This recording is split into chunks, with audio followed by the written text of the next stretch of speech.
All right, ladies and gentlemen. Welcome back to the vlog. Welcome back to the channel. I greatly appreciate you tuning in. Thank you. Look, I am truly humbled, ladies and gentlemen. I'm a very small channel. So when I tell you I'm appreciative of the over 25,000 views that I have received thus far on this channel, I am truly appreciative of that. Because I do know that you guys have a lot of options when it comes to watching car or Corvette content. I am truly grateful that you have chose me over 25,000 times. So thank you. Now, we're here to talk about my 1-year review of having my C8 Corvette. Now, when I tell you I have not had any of the major gremlins that have been associated with this vehicle, thank goodness for that. I am truly grateful I haven't had to experience any of the transmission issues or other issues that other people have definitely pointed out in their early ownership of this vehicle. Because I thought I had separation anxiety the one time I had to put it in for its yearly service. Lord Jesus, I don't know what I would have done if I would have had some mechanical or transmission issues. I'm sure it would have been repaired, but the idea of being without is truly stressful. But nevertheless, I'm glad I didn't have to experience that.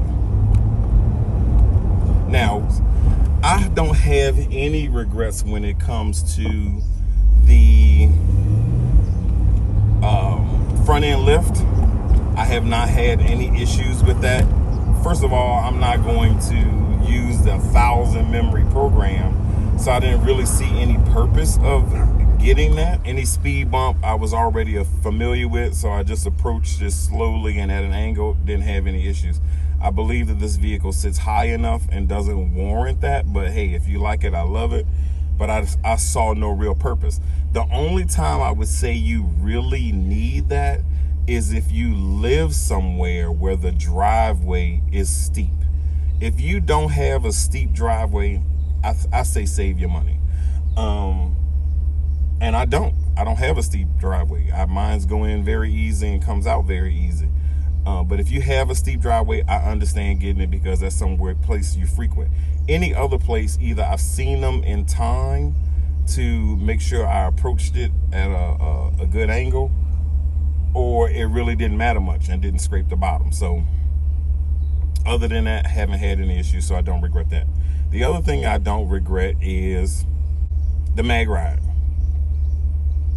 I've never owned a car with mag ride, so to be perfectly honest, it's really kind of hard to say that it's something that I have to have. So if any of my viewers are in the Southeast Louisiana area and has a mag ride vehicle, please allow me to come take a ride with you just so I can see what it is that I may or may not be missing. But I haven't had an issue with that. I pretty much go to the same areas all the time, so I know where there may be bad roads or this, that, and the other. And sure, things have snuck up on me, but the suspension that comes with the vehicle has handled it just fine. So I haven't had any issues with that. Therefore, I don't see the need for spending that extra money.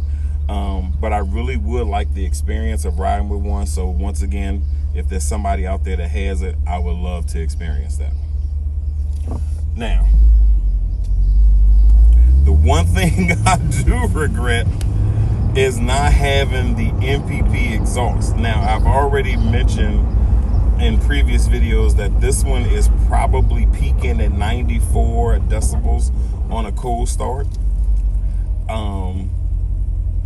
And I thought that was enough. But what I tell you, it's the little kids and their honesty that really gets it to the point to make you really want more.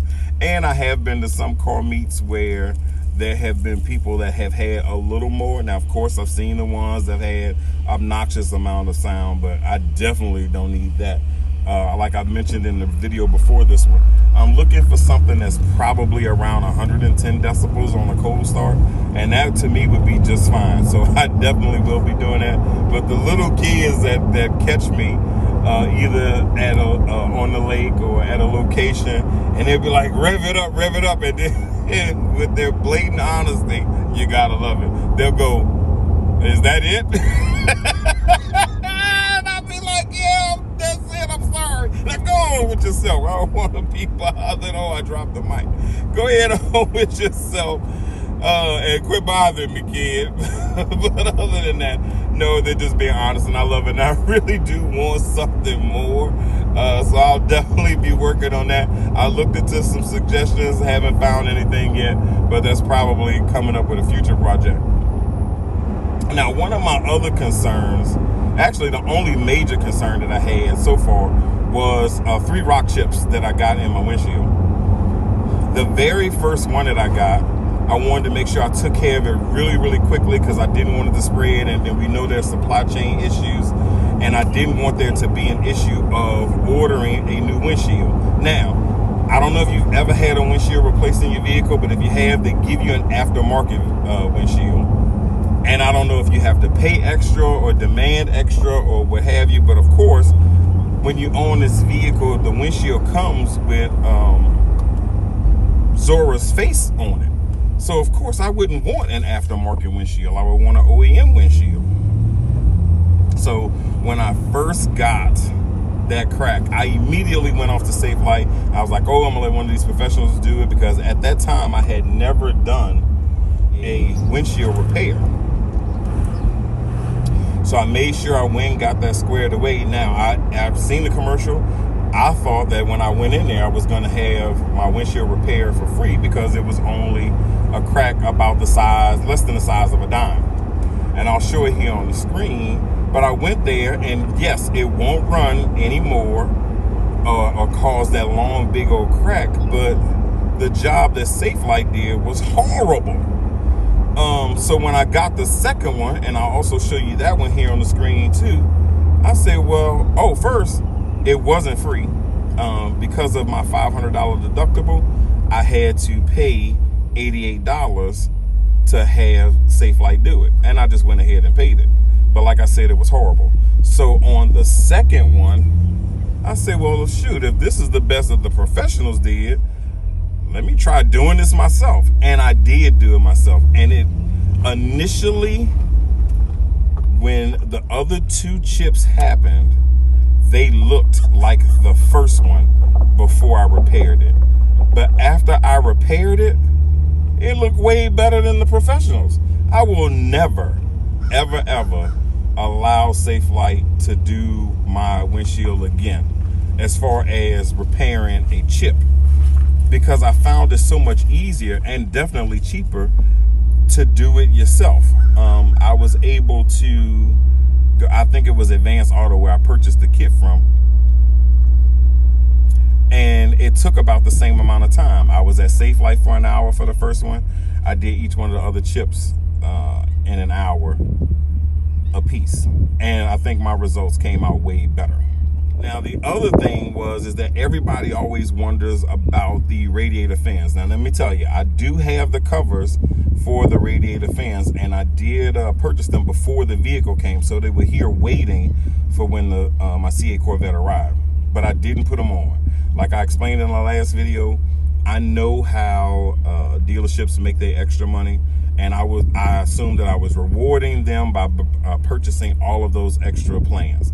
Now, during that time when I was sitting down getting those plans explained to me, the guy did explain to me that if the radiator fans get to the point to where they're damaged and not cooling enough, because of the extra coverage that I have and my current coverage that comes with the vehicle, they'll be replaced for free.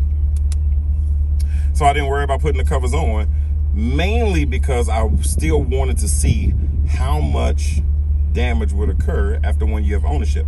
After 1 year, I have a little over 9,200 miles on my C8 Corvette, and I'm going to show you here, this is how much damage there is. I could live with it. And of course, I won't put the covers on now, but in the event that they get replaced, then I have them, and then I'll probably put them on just to see what that is like. And that's only because I just recently heard too that now I don't plan on tracking my vehicle, but if you track your vehicle, you have those covers on, and it is a overheating issue, then it kind of voids your warranty. But I'm not exactly sure about that or not. I did hear it somewhere, but I'm not sure to where I can cite it. But if you know whether or not that is true, please comment down below. I would greatly appreciate that. So that is it. But as far as celebrating my 1 year of ownership, I did order the caliper paint. Now, this is Tension and Twilight Blue. This is Tension Blue. And it is the exact same color as Rapid Blue. Now, I want to paint my calipers the same Tension Rapid Blue color. And in order to do that, I went to G2, who does caliper paint. And they do custom colors as well, as long as you know the color code. If you're not familiar with all of the color codes, I'll put them up here on the screen so you can take a look at those and see which ones you may want. But here are all of the color codes, but I already know that Rapid Blue is GMO, and that's because I've done my engine bay area myself, and I've already had color match paint to do that, to match this. So you go on G2's website, you spend $120 plus, I think $130. You tell them you want a custom color and give them the color code. Like I said, it's GMO for Rapid Blue. And once that come in, then of course I will definitely be recording that so you can see the process of that, because I think it's an easy step process. And I've already done it once before on my C5 Camaro. For those of you who don't know, I own a C5 Camaro. That's usually my daily driver.